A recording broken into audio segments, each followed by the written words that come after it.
किसान और जादुई बकरी। एक समय की बात है, हरे भरे खेतों और ऊंचे ऊंचे पहाड़ों से घिरे एक छोटे से गांव में रफीक नाम का एक गरीब किसान रहता था। वो रोज सुबह से शाम तक मेहनत करता, लेकिन जितना भी काम करता उससे बस इतना ही कमा पाता कि अपने लिए थोड़ा सा रोटी और चाय खरीद सके। फिर भी रफीक कभी शिकायत नहीं करता था। उसे भरोसा था कि एक दिन उसकी जिंदगी जरूर बदलेगी।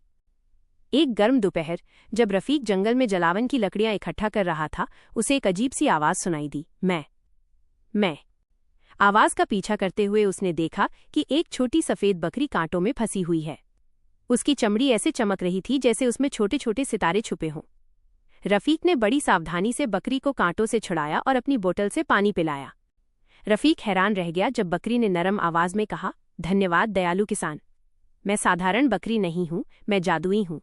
अगर तुम मेरी देखभाल करोगे तो मैं भी तुम्हारी देखभाल करूंगी। रफीक आश्चर्यचकित था, लेकिन उसने सिर हिलाया और बकरी को अपने घर ले आया। उस रात जब रफीक भूखा सोने ही वाला था, बकरी ने जादुई शब्द फुसफुसाए, भूखे मन मत रो तुम, मेरी ऊन से मिलेगा तुमको गुण।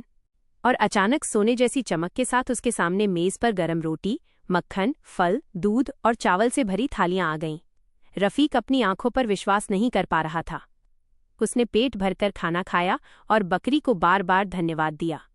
उस दिन के बाद से जब भी रफीक को जरूरत होती, जादुई बकरी खाना पैदा कर देती। कुछ ही समय में गांव वालों ने देखा कि गरीब किसान अब पहले से ज्यादा खुश और स्वस्थ रहने लगा है। गांव का लालची जमींदार मलिक खान ये देखकर हैरान और जलने लगा। उसे समझ नहीं आया कि एक गरीब आदमी के पास इतनी बरकत कैसे आई। एक रात मलिक खान चुपके से रफीक के पीछे गया और बकरी को जादू करते देख लिया। ईर्ष्या से उसका दिल भर गया और वो रात को चुपके से बकरी चुरा ले गया जब रफीक सो रहा था। सुबह रफीक उठकर चिल्लाया, मेरी दोस्त, मेरी बकरी, तुम कहाँ हो? उधर मलिक खान बकरी को अपने बड़े महल में ले गया और गुस्से से बोला, मेरे लिए खाना निकालो, अभी के अभी। लेकिन बकरी चुप रही। मलिक खान बार बार कोशिश करता रहा, पर जादू लालची दिल पर काम नहीं करता। गुस्से में भरकर उसने बकरी को घर से बाहर फेंक दिया। बकरी खेतों के बीच से नदी पार करते हुए जितनी तेज दौड़ सकती थी, दौड़कर सीधा रफीक के पास पहुंची। रफीक ने उसे देखा तो उसकी आंखों में आंसू आ गए और उसने बकरी को कसकर गले लगाया। बकरी ने नरम आवाज में कहा, जहां दिल में दया रहती है वहीं जादू रहता है। और ये कहकर बकरी ने रफीक को आखिरी उपहार दिया, एक सुंदर हरी भरी खेती, ताकि वो बिना जादू के भी अपना जीवन चला सके। उस दिन से रफीक आराम से रहता था।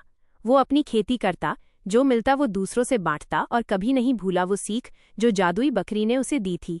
सच्ची दौलत सोने में नहीं, दया में है। और इस तरह रफीक और जादुई बकरी प्यार, सम्मान और हर सुबह गरम रोटी के बीच खुशहाल जीवन बिताने लगे।